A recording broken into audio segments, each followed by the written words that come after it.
Good evening everyone.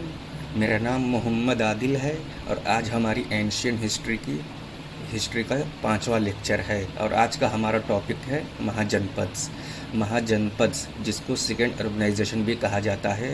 Letter वैदिक period में tribal organisations ने अपनी आइडेंटिटी बदल के और gradually they shifted to the territorial identity, और जो एरियाज ऑफ सेटलमेंट थे उनको जनपद्स या स्टेट्स कहा जाता था।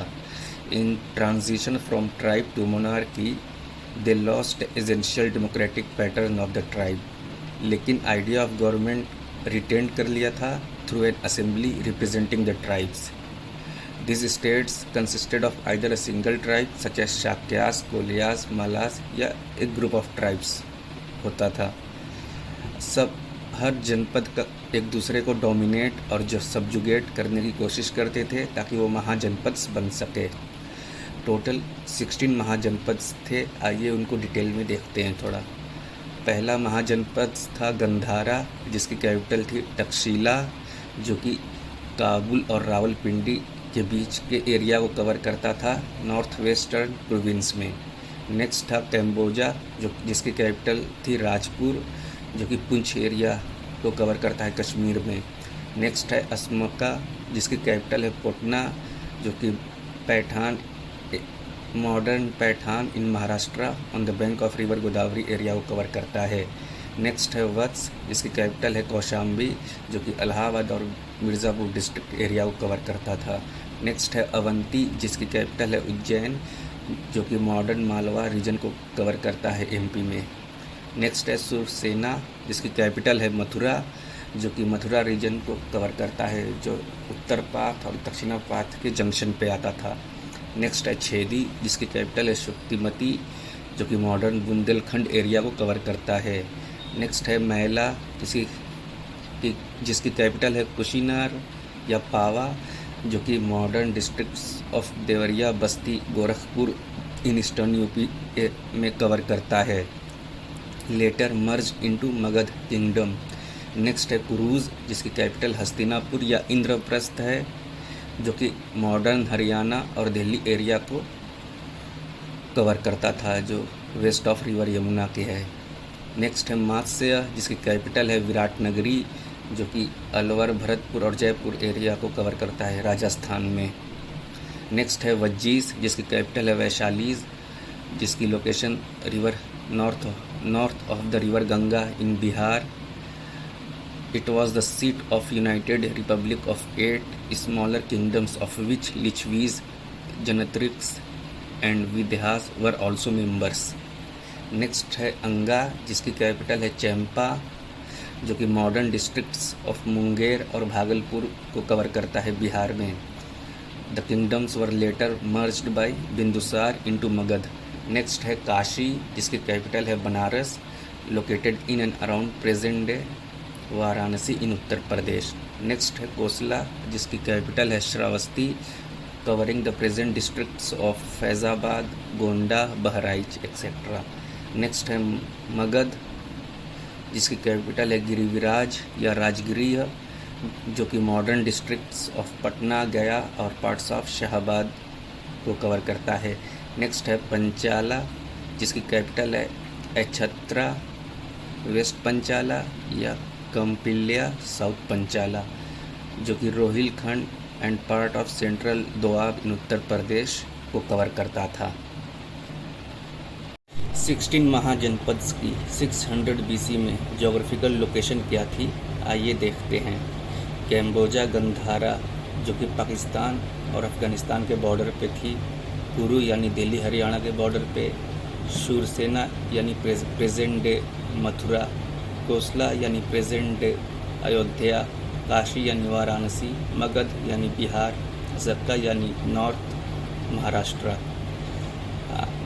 नेक्स्ट टॉपिक है हमारा राइज ऑफ मगध। मौर्यास से पहले मगध को 3 डायनास्टीज़ ने रूल किया था, मेनली हरक्कियंस, शिशुनाक्स और नंदाज। हरक्कियंस का जो टाइम पीरियड था वो 6th और 4th सेंचुरीज़ के BCE के बीच में था। और इन्हीं के टाइम में मगध जो था became the most powerful Mahajanapada. Haryankas dynasty के फाउंडर थे बिम्बिसार, जिनका टाइम पीरियड था 542 से लेकर 493 BC तक। उन्होंने अपनी पोजीशन को स्ट्रॉन्ग की थी by marriage alliances. He took 3 wives. Marriage relation with the different princely families gave enormous diplomatic prestige, जिसकी वजह से मगध एम्पायर को वेस्टवर्ड और नॉर्थवर्ड एक्सपैंड करने में काफ़ी हेल्प हुई। इनकी जो अर्लीस्ट कैपिटल थी हरक्कियंस की, वो राजगीर थी, जिसे गिरिवराज भी कहा जाता था। It was surrounded by 5 hills, the openings in which were closed by stone walls on all sides. और ये चीज़ें राजगीर को इम्प्रेग्नेबल बनाती थी, यानी कोई बाहर की दूसरी डायनास्टी इसका कैप्चर करना इम्पॉसिबल था किसी और डायनास्टीज के द्वारा। नेक्स्ट रूलर थे हरक्कियन डायनास्टी के Ajatashatru. Ajatashatru killed his father and seized the throne for himself. Throughout his reign he perceived an aggressive policy of expansion. Next ruler थे हरक्कियंस के उदयीन, यानी 460 से लेकर 444 BC के बीच। His reign is important because he built the fort upon the confluence of the Ganga and Son river at Patna. This was done because Patna lay in the center of the Magadhan kingdom. उन्होंने पटना के पास एक fort बनाया था, क्योंकि पटना जो था वो Magadh kingdom के एकदम बीच में आता था। Udayin was succeeded by the dynasty of शिशुनाग्स, जिन्होंने राजगीर कैपिटल को टेम्परेरीली शिफ्ट कर दिया था Vaishali. Their greatest achievement was the destruction of the power of the Avanti with its capital at Ujjain। और अवंती का डिस्ट्रक्शन होने से जो 100 सालों की राइवलरी थी मगध और अवंती के बीच, वो ख़त्म हो गई थी। और नेक्स्ट डायनास्टी थी Nandas. The Shishunag were succeeded by the Nandas, who proved to be the most powerful rulers of Magad. So great was their power that Alexander, who invaded Punjab at that time, did not dare to move towards the east. The Nandas added to the Magad power by उनकी powers इतनी ज़्यादा थी कि Alexander जिसने पंजाब को invade किया था उस टाइम पे, वो ईस्ट की तरफ मूव करने की उसकी हिम्मत नहीं हुई। The Nandas added to the Magad power by the conquering Kalinga, from where they brought an image of the Jina as a victory trophy। जीना यानी जैनिज़्म से रिलेटेड था। All this took place in the reign of Mahapadmananda, जो कि अपने आप को एकारत कहता था, यानी कि जितनी भी दूसरी रूलिंग डायनास्टीज़ हैं सबका डिस्ट्रॉयर। हरक्कियंस, शिशुनाग और नंदास को एक बार शॉर्ट और ब्रीफ में देख लेते हैं। हरक्कियन डायनास्टीज़ के फाउंडर बिम्बिसार, जिनका टाइम पीरियड था 542 से लेकर 493 BC तक, जिन्होंने एम्पायर को एक्सपेंड किया था मैरिज अलायंसेस के थ्रू, जिनकी कैपिटल थी राजगीर। नेक्स्ट सक्सेसर थे बिम्बिसार के Ajatashatru. He killed his father, followed aggressive expansion policy. Next successor Udayin. He killed his father, built fort on the confluence of the Ganga and Son river at Patna. Shishunag, first king elected by the people, temporarily shifted capital to Vaishali.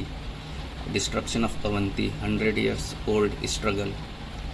जिनकी capital Ujjain थी। Next dynasty Nanda, most powerful Magadha dynasty. First non क्षेत्रीय rulers, Alexander invasion, use of elephants.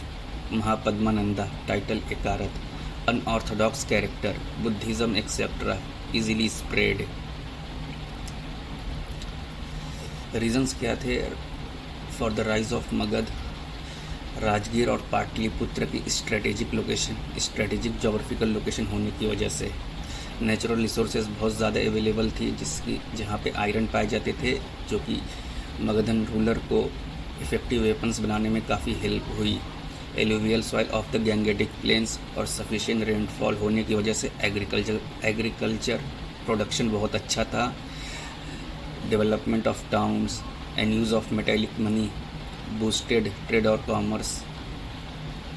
The princes could levy tolls and accumulate wealth to pay and maintain their army. Elephants का use हुआ large scale पे wars में। Unorthodox character of मगधम society, contribution of several enterprising and ambitious rulers and their policies. तो आज की हमारी ये class पूरी हो गई। धीरे धीरे मैं पूरा जीएस कवर करूँगा और आपको अगर मेरी ये क्लास अच्छी लगे तो इसे लाइक करें, सब्सक्राइब करें और ज़्यादा से ज़्यादा शेयर भी करें। Thank you.